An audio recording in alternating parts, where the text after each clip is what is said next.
पाकिस्तान तहरीक-ए-इंसाफ के पार्लिमानी पार्टी इजलास में तनाव कम करने पर मशावरत की गई। इस राय के मुताबिक बैरिस्टर अली जफर बानी पीटीआई से तनाव कम करने के हवाले से मुलाकातें करेंगे। इजलास में बाज़ रहनुमाओं ने बानी की बहनों के जेल पैगामात पर तहफ़्फ़ुज़ात का इजहार किया। उनका कहना था कि बानी पीटीआई की बहनों की मुलाकातों की वजह से तनाव में इजाफा हो रहा है। पाकिस्तान तहरीक-ए-इंसाफ के पार्लिमानी पार्टी इजलास में तनाव कम करने पर मशावरत की गई। इस राय के मुताबिक बैरिस्टर अली जफर बानी पीटीआई से तनाव कम करने के हवाले से मुलाकातें करेंगे। इजलास में बाज़ रहनुमाओं ने बानी की बहनों के जेल पैगामात पर तहफ़्फ़ुज़ात का इजहार किया। उनका कहना था कि बानी पीटीआई की बहनों की मुलाकातों की वजह से तनाव में इजाफा हो रहा है।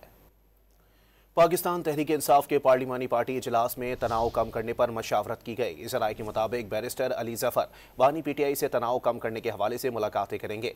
इजलास में बाज़ रहनुमाओं ने बानी की बहनों के जेल पैगामात पर तहफ़्फ़ुज़ात का इजहार किया।